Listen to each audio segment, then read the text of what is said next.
Hello, welcome back to 10 at 10. My name is Michael Ramage. I'm the director of the Cyber Education and Research Center here at Murray State University. And welcome back to 10 at 10. 10 at 10 is brought to you through a partnership between Murray State University, Grow West, the Technology Council of West Kentucky, KY Innovation, and our local partner, Sprocket Innovation in Paducah, and the Kentucky Innovation Station in Madisonville. This is episode 127, and we are continuing our series talking about simple steps to protect your organization. These are the things, 8 things as I've laid out, that you can do that aren't challenging. They're challenging, that are simplistic in the sense that these are really basic elementary things that we should be doing at our organization that help keep us safe. Most of these don't have to be really expensive, particularly for small organizations, but are things that we should be doing to help us stay safe. Last week, we talked about testing and assessing. This week, we're going to talk about backups. We've got to have backups. We've got to have backups. They're such an important piece that so often we forget about. One of the questions that people ask me a lot about with backups is, do you cloud or not? Do you use the cloud for your backup, or do you use a traditional tape or local option? The the truth is, some there are some advantages with using the cloud. There are some advantages with using a local backup option, but get started with one of them. We'll talk about a little bit of those options as we go forward. But before we do that, let me just say real quickly: if you get hit with ransomware, your number one uh, most important thing for your recovery is a backup of your system. If you don't have a backup and your only copy is being held for ransom, all of these situations are solved and made much better if we only had a copy of our data. That's why we're talking about backups. A copy of our data is so incredibly important. So, do we cloud or do we do something local? Well, let's talk about some of the options that they have.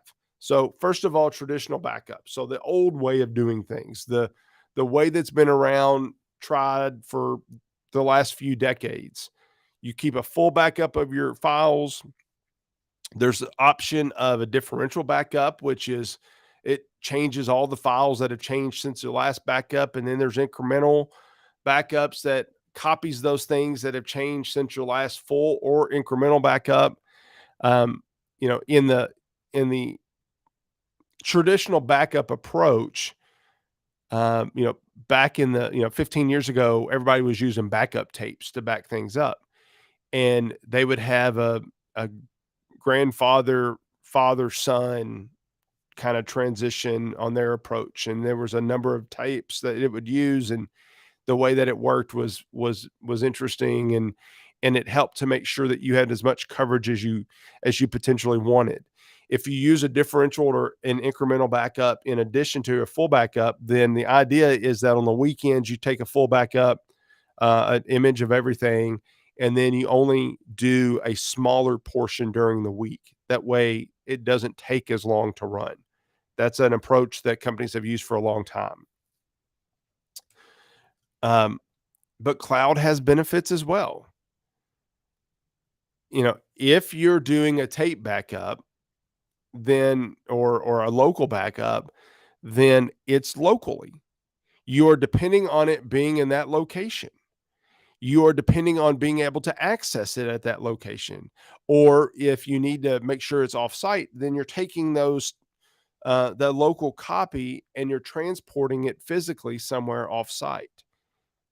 Sometimes companies have even, whatever that copy is on, the network administrator, the IT director, the backup person puts it in their car and takes it home with them.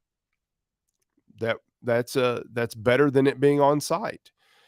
Sometimes they'll once a month send a copy to another area of the state. That's better than it being on site. But there's value in having it on the cloud, where if all the power in my region goes down, then those workers in my company and my organization outside of the regions can still get access to it. So cloud provides that. that option. And I've shared this before with you, but if you look at Google's network and AWS, Amazon Web Services network, there's locations all over the globe. So the redundancy is built in that you don't have to worry about when you're using a local backup. But here's the point, and I want to spend a little bit of time talking about this. The starting point, the most important thing is to have backups. Whether you want to do it locally or in the cloud, I don't care. There's value and reasons that I could argue both sides of that. But the most important thing that I'm going to argue is that you have backups of some form or fashion. You've got to have backups. Again, if you get hit with a ransomware attack, if you have an outage, if you have an issue, your backups are what you're going to restore back to. And it doesn't have to be an attack. It can be accidental. It can be a power, um, the power blinks, and when it comes back up, your hard drive failed. There's a lot of different reasons to have backups, and it's not always malicious intent in mind. Perhaps I inadvertently deleted a file that I didn't mean to, and the next day I realize it's gone, but I need it back. So what do? I go restore it from the backup. It's a great option to have there. But here's the starting point. You need to have 3 copies of your data, your primary copy and 2 backups. So that backup means one of them may be stored on site. The idea is that at least one of those 2 copies, 2 backups, are going to be stored off site somewhere else. And that's what the one means in this graphic, but I'll get there. I'll come back to that in a second. You need to store your copies in at least 2 different types of storage media. All right. So your local drive may be one, a network share, a NAS may be a different one, a tape drive may be a different one. You want them to have on 2 different storage media. So what does that mean? That means that if your backup is the same hard drive that you're trying to protect, then you've messed up. Because if that hard drive fails, then your original copies failed and your backups failed. So you don't want to do that. You want to make sure that you have a backup on a different storage media to protect yourself. So that's why you need 2 options. And yes, at least one of those options, one of those copies needs to be stored off-site. You've got to be able to get to that data. If you have a fire and your building burns down and your storage, your backup storage files are in the building with the fire, then it's a good chance that the drive that has those backup files on is going to be totaled as well. So it really doesn't do you any good to have that backup if it's also stored in the building and you have that fire. So depending on the outage, depending on what's going on, you want to make sure you have those copies offsite as well. Now, personally, I back up my personal files to Dropbox. I use that. And the reason I do that is that anytime I update a file, it automatically updates Dropbox as well. Dropbox does that. Google can do that. Microsoft can do that. There's a lot of platforms that can do that. Then it's running in the background and I never have to worry about it. And then if I decide I need a file from 2 weeks ago, then I can go back and I can restore from Dropbox 2 weeks ago. It works the same that we're talking about, but I let them do that instead of me having to remember to back up those files. That way, if my computer fails, if my hard drive fails, if my my phone falls in a pool, I don't have to worry about that. I already automatically have that backed up.